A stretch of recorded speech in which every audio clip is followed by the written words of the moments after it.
انہیں صرف رمضان المبارک کے ایک مہینے میں تقوی حاصل ہو سکتا ہے، پرہیزگاری مل سکتی ہے۔ یہ شہر طاعات ہے، شہر عبادات ہے، شہر کا مطلب مہینہ ہے عربی میں۔ اور دیکھیں کتنی سہولیات تمہارے لیے رکھی گئی ہیں کہ شیطان کے وسوسوں سے محفوظ رکھا گیا، کہ تمہیں مہینہ بھر شیطان اور اس کی ذریت سے، اس کے حملوں سے بچا کر رب تبارک و تعالیٰ نے اس مہینے میں رکھا ہے۔ تو اب میرے عزیزو، تھوڑی سی محنت کی ضرورت ہوتی ہے تاکہ ہمارا دل پاک ہو جائے۔ تھوڑی سی اور محنت اس میں کر لی جائے تو انسان کا باطن پاک ہو جائے۔ تقوی کیا چیز ہے اور اس کا حاصل کرنا کیوں ضروری ہے، میں آپ کو بتاؤں۔ تقوی کا مطلب سب سے اہم چیز یہ ہے، اللہ کا خوف۔ یہ بنیادی چیز ہے، یہ بنیادی چیز ہے۔ اور یہ اگر بنیاد ہے تو ہر عمل میں آپ کے تقوی حاصل ہو جائے گا۔ نماز کیوں پڑھتے ہو؟ نماز ایک ڈیوٹی سمجھ کر کے پڑھتا ہے تو کوئی مسئلہ ہی نہیں اس کا، یعنی وہ ڈیوٹی ادا کر رہا ہے۔ لیکن نماز میں اگر خوف خدا ہے، اللہ کے ڈر سے پڑھتا ہے، یہی تقوی ہے۔ روزہ کیوں رکھ رہا ہے؟ سب محلے میں رکھ رہے تھے، ہم نے بھی رکھ لیا۔ روزہ اس لیے رکھ رہا ہوں کہ لوگ برا نہ سمجھیں، یا اسلام کا ایک حصہ ہے۔ اتنی ہی نیت تھی تو پھر اس نے روزے سے کچھ حاصل نہیں کیا، لیکن اسی روزے کو اللہ کے خوف سے رکھا، یہی تقوی ہے۔ تو خوف خدا، اللہ کا خوف آ جانا ہر عمل میں، یہی تقوی ہے۔ اور اگر یہ چیز نہیں ہے تو انسان بہت بڑے بڑے گناہ بھی کر جاتا ہے، اسے ڈر نہیں لگتا۔ روزہ چھوڑ دیا، اسے کوئی خوف ہی نہیں ہے، بلکہ دھڑلے سے لوگوں کے سامنے کہتا بھی پھر رہا ہو کہ مجھے یہ سب چیزوں میں وشواس نہیں، یقین نہیں ہے۔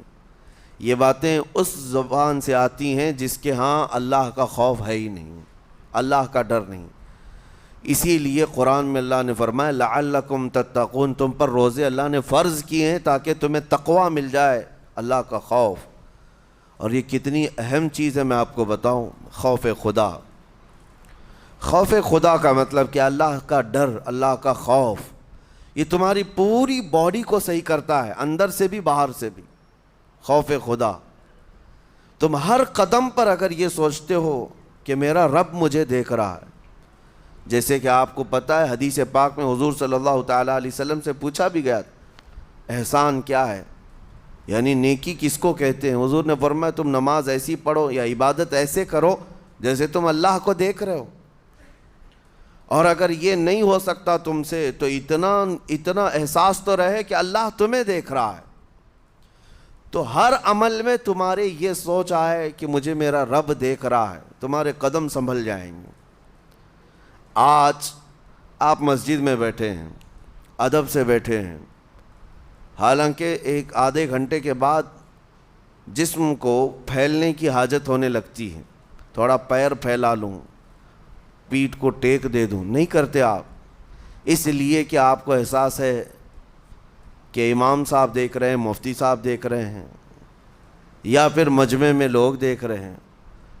تو یہاں پر ہمارے دیکھنے کے احساس سے آپ کے پیر نہیں پھیلتے ہیں، آپ پھیل کے نہیں بیٹھتے۔ تو ہم میاں نہ سزا دینے والے نہ جزا دینے والے ہیں۔ یہی احساس اگر اللہ کے دیکھنے کا ہو جائے کہ میرا رب مجھے دیکھ رہا ہے، تو پھر آپ کو کسی نگرانی کی ضرورت نہیں، کہیں کسی سی سی ٹی وی کی ضرورت نہیں۔ اللہ کا خوف اگر بندے کے دل میں آ جائے، وہ ہر لمحے، ہر گھڑی، ہر علاقے میں محفوظ رہتا ہے، اپنے آپ کو محفوظ رکھتا ہے۔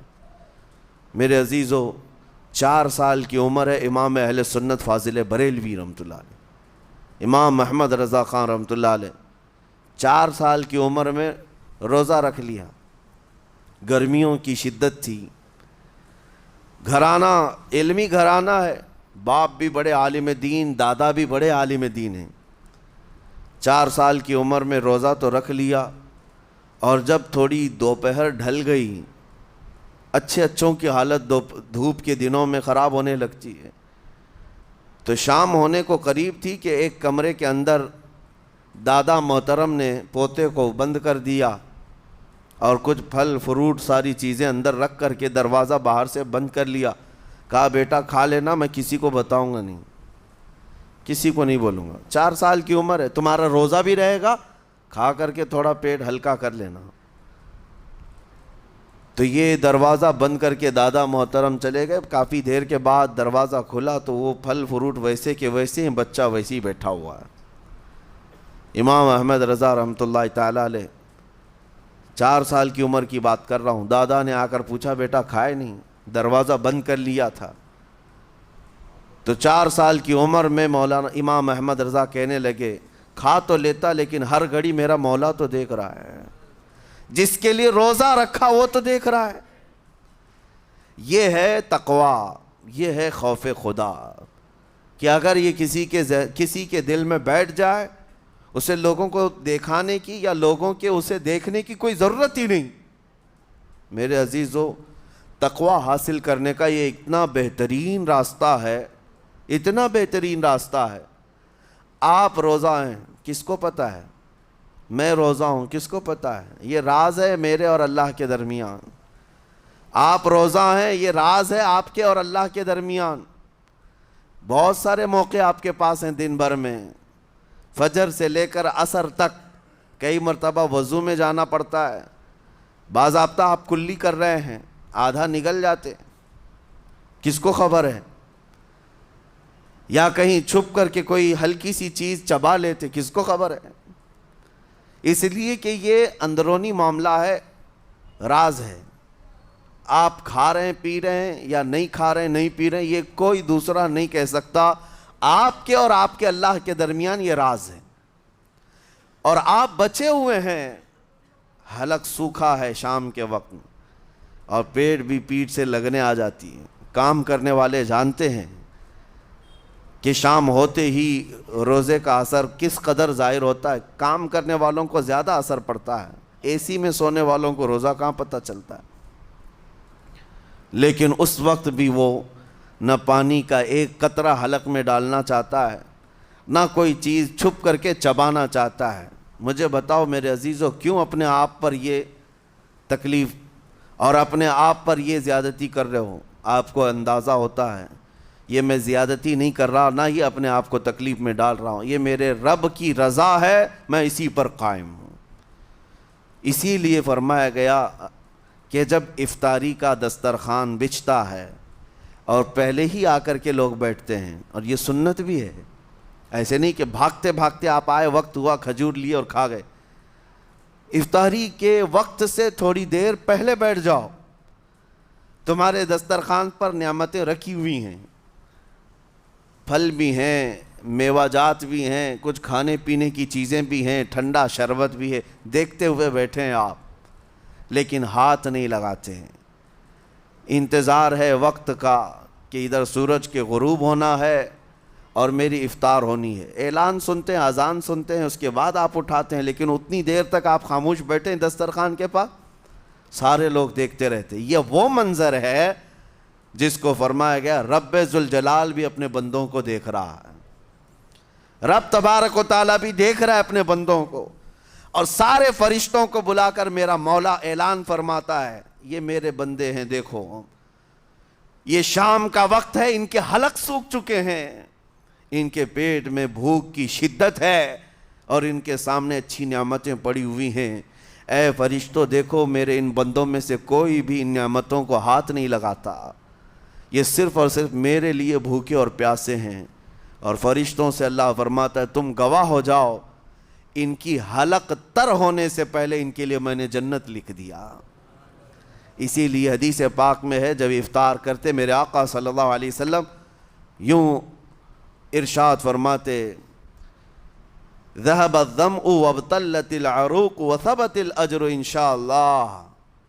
پیاس بجھ گئی, رگیں ٹھنڈی ہو گئی, اور اجر اللہ کے ہاں پکا ہو گیا. یہ حضور پاک ہر افطار میں عرض کرتے تھے. میں آپ کو یہ عرض کر رہا ہوں کہ یہ چھپی ہوئی چیز, اسی کا نام تقویٰ ہے. آپ صرف اور صرف بچے ہیں اللہ کے خوف سے. اب سنو حدیث پاک, قیامت کے دن حساب و کتاب ہوگا اور جنت میں جانے کا پروانہ کچھ لوگوں کو مل جائے گا اور سب جنت کی طرف جا رہے ہوں گے۔ اس میں بہت سارے لوگ ہیں جو پل صراط پر چل کر کے جنت پہنچیں گے۔ اب جب کافی لوگ جنت کے دروازے پر پہنچیں گے، ایک جماعت ایسی ہوگی جو پورے راستے میں کہیں نظر نہیں آئی، جنت جانے کے راستے میں کہیں نظر نہیں آئی، لیکن جنت کے دروازے پر وہ پہلے سے موجود تھے، چلے تھے نہیں چلے تھے کسی نے دیکھا ہی نہیں۔ دوسرے جنتی ان سے پوچھتے ہیں اس جماعت سے کہ تم یہاں کیسے پہنچے اور یہ انعام کس بات کا ہے تمہارے لیے؟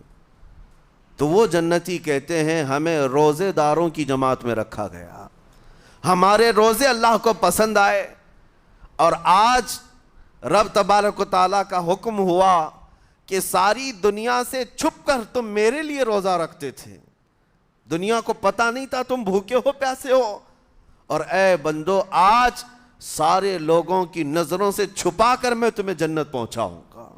وہ ایک جماعت ایسی ہے جو راستے بھر چلتی ہوئی نظر تو نہیں آئی لیکن جنت میں پہنچ گئی، وہ روزے داروں کی ہے۔ آج یہ تقوی حاصل کرنے کا سب سے بہترین راستہ، اور تقوی کیوں ضروری ہے؟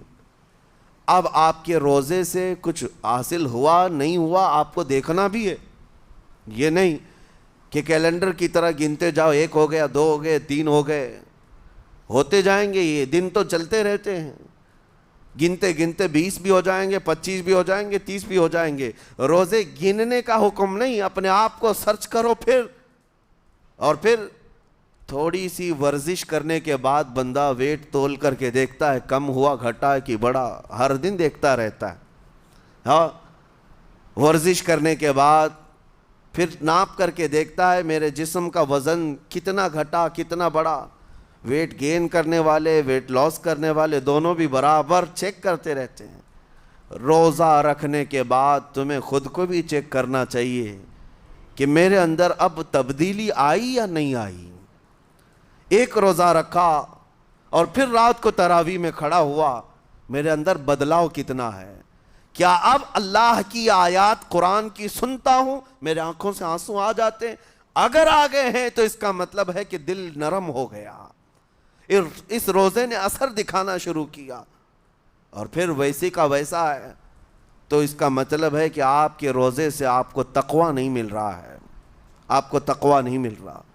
خوف خدا جب آتا ہے تو انسان کا دل موم ہو جاتا، نرم ہو جاتا ہے، اور اللہ کے عذابات سے، جہنم کے خوف سے، قبر کی سختیوں سے وہ رو پڑتا ہے، اس کی آنکھیں بہنے لگ جاتی ہیں، اور جب دل سخت ہوتا ہے پتھر کی طرح تو اسے نہ اللہ کی آیتیں رلاتی ہیں نہ آخرت کا تصور اسے ہلاتا ہے۔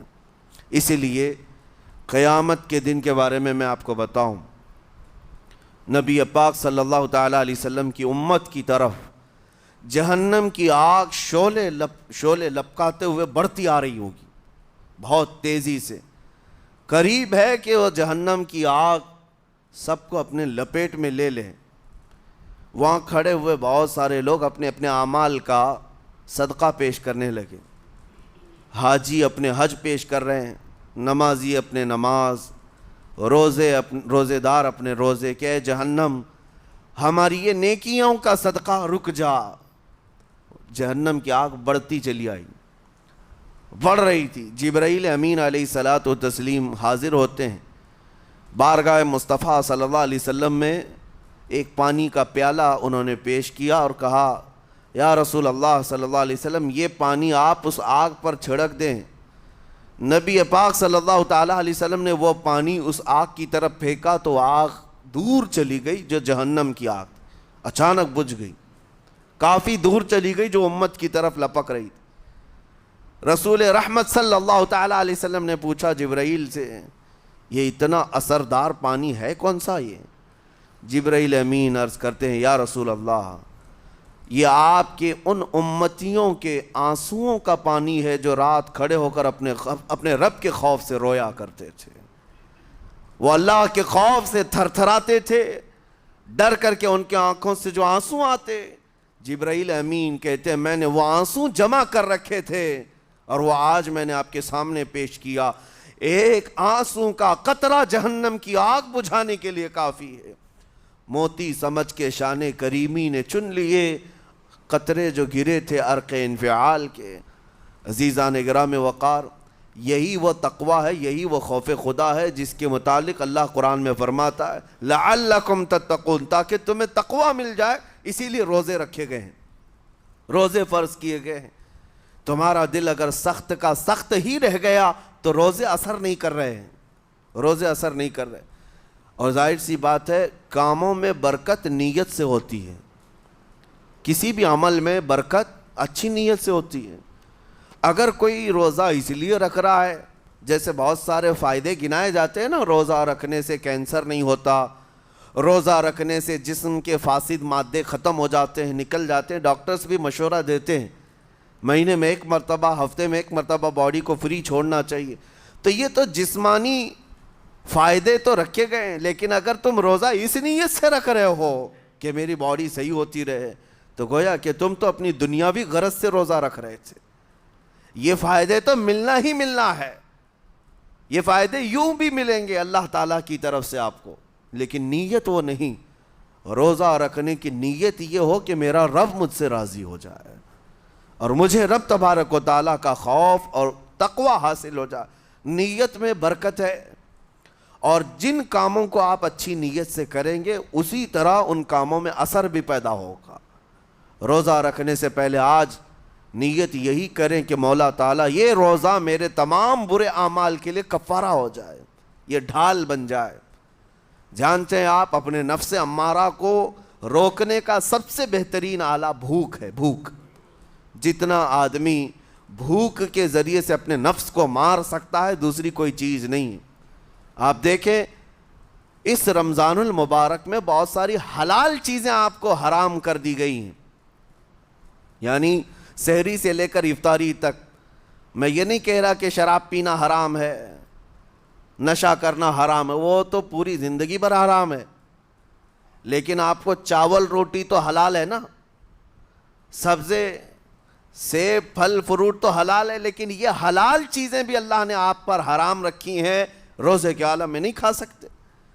سحری سے لے کر افطار تک یہ حلال لقمے، پانی تو حلال ہے، پاک ہے، لیکن آپ کے لیے روزے کے عالم میں حرام ہے۔ اسی طرح شادی شدہ مرد اپنی عورت کے ساتھ زندگی بھر کبھی بھی جمع کر سکتا ہے، رات میں سو سکتا ہے، لیکن حالت روزہ میں وہ حلال کام بھی حرام ہے، حلال کام بھی حرام ہے۔ اپنی عورت سے جمع کرنا حالت روزہ میں کیوں روکا گیا؟ کھانا پینا بھی حلال تھا، عورتوں کے ساتھ شباشی بھی حلال تھی، لیکن روزے کے عالم میں ان حلال چیزوں کو روکا گیا۔ تو آپ سوچ سکتے ہیں اس چیز کو، سوچ سکتے؟ وجہ یہ ہے کہ حلال چیزوں سے آپ کو روک کر بڑے حرام چیزوں سے بچانا مقصود ہے۔ آج اگر اپنے آپ میں اتنا کنٹرول کر لے جاؤ کہ چند حلال چیزوں سے دن بھر بچ سکتے ہو، انشاءاللہ رمضان کے بعد بڑی حرام چیزوں سے بھی اللہ آپ کو محفوظ رکھے گا۔ میرے عزیزو، برا ہے ان لوگوں کا جن کو میرے آقا صلی اللہ تعالیٰ علیہ وسلم نے دعائے ہلاکت فرمائی۔ اس سے بدنصیب کوئی ہو سکتا ہے؟ جن کے لیے رسول رحمت صلی اللہ تعالیٰ علیہ وسلم کی دعائے ہلاکت ہوئی ہو۔ حضور صلی اللہ تعالیٰ علیہ وسلم ایک دن مسجد نبوی شریف میں تشریف لے جا رہے تھے، منبر پر آپ نے قدم رکھا، آمین کہا، پھر دوسرے زینے پر قدم رکھا، آمین کہا، تیسرے زینے پر قدم رکھا، آمین کہا۔ خطبہ مکمل کیا، صحابہ نے پوچھا یا رسول اللہ صلی اللہ علیہ وسلم ہر زینے پر آپ قدم رکھتے ہوئے آمین کس لیے کہہ رہے تھے؟ سنو، رسول پاک صلی اللہ علیہ وسلم ارشاد فرماتے ہیں کہ میں جب پہلے زینے پر قدم رکھا تو سید الملائکہ جبرائیل امین آئے اور دعا کرنے لگے۔ کیا دعا کیا؟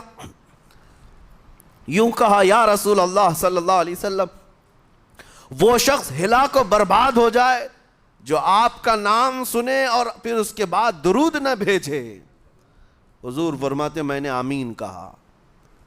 حضور کا نام سنتے ہی آپ کی زبانوں پر درود آ جانا چاہیے۔ اللہم صلی علی سیدنا محمد وآلہ وصحبہ وبارک وسلم۔ میرے آقا فرماتے ہیں دوسرے زینے پر قدم رکھا تو جبرائیل امین نے یوں کہا، یا رسول اللہ صلی اللہ علیہ وسلم، وہ شخص ہلاک و برباد ہو جائے جو زندگی میں اپنے ماں اور باپ میں سے کسی ایک کے بڑھاپے کو پایا اور ان کی خدمت کر کے جنت نہیں حاصل کر سکا بلکہ ان کو ایسے ہی چھوڑے رکھا، ایسا شخص برباد ہو جائے۔ حضور فرماتے میں نے آمین کہا۔ پھر جبرائیل امین نے کہا، تیسرے زینے پر قدم رکھتے ہی میرے آقا فرماتے ہیں جبرائیل نے یوں دعا کی کہ اے اللہ کے رسول، وہ شخص ہلاک و برباد ہو جائے جو رمضان کا مہینہ پایا لیکن اس کا ادب نہیں کر سکا، اس کا احترام نہیں کر سکا۔ حضور فرماتے میں نے اس پر بھی آمین کہا۔ جس کی ہلاکت کے لیے جبرائیل امین دعا کر رہے ہوں اور اس دعا پر سید الانبیاء آمین کہہ رہے ہوں، ایسے شخص کی بربادی کا کیا انجام ہو سکتا ہے؟ وہ کتنا بد نصیب ہوگا۔ اسی لیے میرے عزیزوں، مسلمانوں میں یہ رواج ہی نہیں ہونا چاہیے کہ اٹھ کر کے پوچھتے رہیں روزہ ہے کہ نہیں ہے، روزہ ہے کہ نہیں ہے۔ مسلمان ہے تو روزہ ہے، اور یہ کوئی آپشنلی عبادت نہیں ہے کہ 4 رکھ لیا 2 نہیں رکھا، آپشنلی نہیں، یہ فرض عین ہے۔ ایک روزے کو چھوڑنے کا گناہ فرمایا گیا 600 سال تک اسے دوزخ میں رکھا جائے گا، 600 سال تک۔ یہ معمولی چیز نہیں ہے، اور جن کے پچھلے روزے قضا ہو چکے ہیں معاف نہیں ہوں گے۔ تھپڑ مار لیں گال پہ، توبہ توبہ کر لیں، معاف نہیں ہوں گے۔ توبہ تو کرنے کے ساتھ ساتھ قضا بھی کرنا ہوگا۔ جب موقع ملے سال بھر میں اپنے چھوٹے ہوئے روزوں کو واپس کرنا ہے۔ اس کی اہمیت میں آپ کو بتا دوں، ایک روزہ اگر جان بوجھ کر کے کسی نے توڑا یا چھوڑا تو جانتے ہیں اس کا کفارہ کیا ہے؟ اس کا کفارہ یہ ہے کہ اس کے بدلے میں دوسرے دنوں میں 60 روزے کنٹینیو رکھے۔ رمضان کا ایک روزہ پورا کرنے کے لیے 60 روزے رکھنے پڑ جائیں گے۔ ہاں، اگر کسی عذر کی وجہ سے، کسی تکلیف کی وجہ سے چھوڑا تھا، بیمار تھا یا سفر میں تھا یا تکلیف کی شدت تھی، اس وجہ سے روزہ چھوڑا تھا، تو اس کے بدلے میں ایک روزے کی قضا ایک ہی روزہ ہوگی۔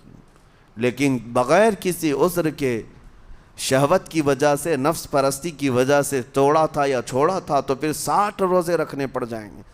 اس سے اندازہ ہوتا ہے کہ ایک روزے کی اہمیت کیا ہے رمضان کے۔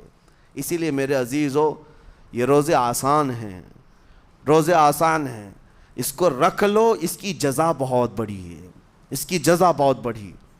ویسے بھی آپ دوسرے دنوں میں لیٹ ناشتہ کرنے کے بھی عادی ہیں۔ ممبئی والوں کا تو حال یہ ہی ہے، 12 بجے کے بعد 1 بجے 2 بجے تو ان کے ناشتے ہوتے ہیں، دوپہر کا کھانا تو شام 5 بجے ہو رہا ہوتا ہے۔ بس وہ ناشتہ سکپ کرنا ہے، دوپہر کے کھانے جو آپ کے ہوتے ہیں اس سے اور تھوڑا ایکسٹینڈ کر لیں تو افطاری کا وقت آ جاتا ہے۔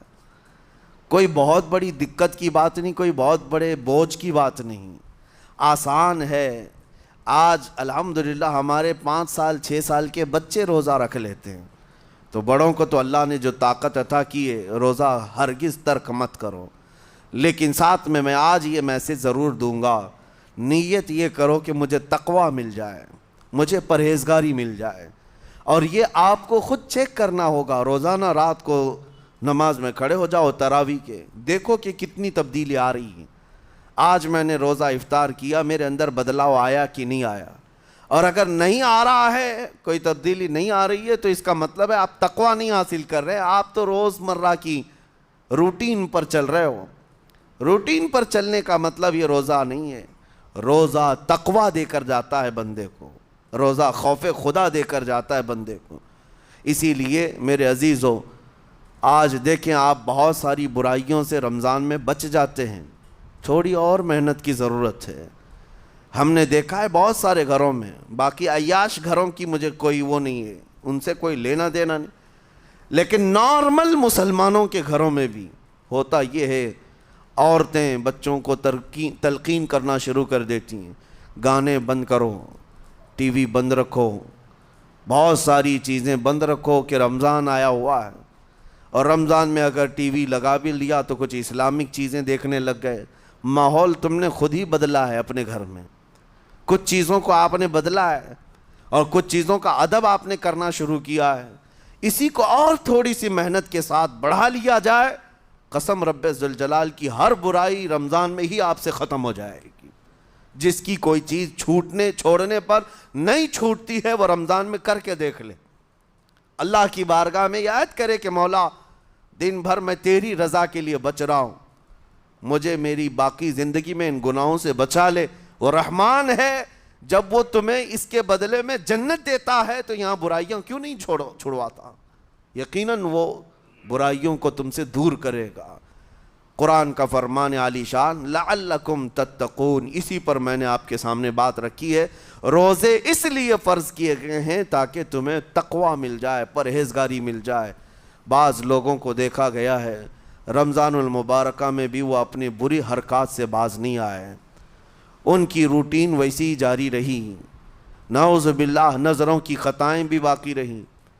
اور سب سے بری چیز یہ ہے کہ رمضان میں شیطان کی نیابت اگر کوئی کر رہا ہوتا ہے تو تمہارا یہ موبائل فون ہے۔ اکثر لوگ یہ سمجھتے ہیں کہ اس موبائل فون کو ہم استعمال کرتے ہیں تاکہ ٹائم پاس ہو جائے، روزہ کا وقت قریب آ جائے۔ اس ٹائم پاس کے چکر میں تم کیا کیا دیکھتے رہ جاتے ہو اور کہاں تک یہ چیزیں پہنچاتی ہیں تمہیں اندازہ بھی نہیں ہوتا، احساس بھی نہیں ہوتا، تو تمہاری رہی صحیح عبادت کو بھی یہ ہضم کر جاتا ہے، کھا جاتا ہے۔ اس کے استعمال پر اگر کنٹرول ہے تو خوب استعمال کرو، لیکن کنٹرول نہیں ہے تو اے نوجوانوں اس کا بھی روزہ رکھو، اس انٹرنیٹ کی بلاؤں سے محفوظ ہو جاؤ۔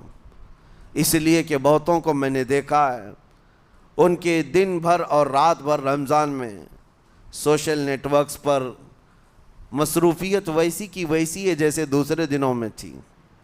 وہ رات بھر چیٹنگ میں بھی مصروف ہیں، ایک دوسرے کو ادھر ادھر بھیجنے میں بھی مصروف ہیں، ساری چیزیں جوں کی توں چل رہی ہیں۔ تو تمہارے موبائل نے تمہیں تقوی سے بہت دور رکھا ہے، تمہیں رب تعالیٰ کے قریب ہونے نہیں دیتا۔ اپنے آپ کو بدل لو۔ ظاہر سی بات ہے یہ سخت چیز ہے، اگر کوشش کرو گے تو بچ جاؤ گے، اور تقوی اتنی آسانی سے تو نہیں ملتا۔ اپنے آپ کو سٹرگل کرو، انشاءاللہ العزیز دل پاک ہو جائے گا، پھر آپ کو اپنی زندگی کے اندر جو اجالے نظر آئیں گے وہ خود آپ محسوس کریں گے، آپ محسوس کریں گے۔ گناہوں کے اندھیروں نے دل پر ایسی کالک رکھی ہے کہ آپ کو کچھ بھی یہاں پر سمجھ میں نہیں آتا، ورنہ نمازوں کا لطف ایسا ہے، قرآن کا مزہ ایسا ہے، جسے یہ لگ جائے دنیا کی کوئی نعمت اس کے سامنے ہیچ نظر آتی ہے، کوئی چیز اسے اچھی نہیں لگتی، لیکن کب؟ جب اسے تقوی کا اجالا حاصل ہو جائے۔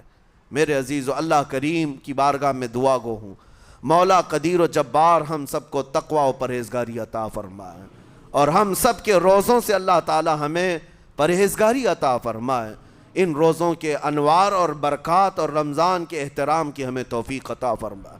مولا کریم تیری خشیت سے اور تیرے خوف سے آنکھیں جو بھیگتی ہیں ان آنکھوں میں ہمارا شمار فرما دے، تیرے یاد میں رونے والے بندوں میں ہم سب کو شامل فرما۔ وصلی اللہ تعالی علی خیر خلقی محمد وآلہ واصحابہ اجمعین، وآخر دعوانا ان الحمد للہ رب العالمین۔ السلام علیکم۔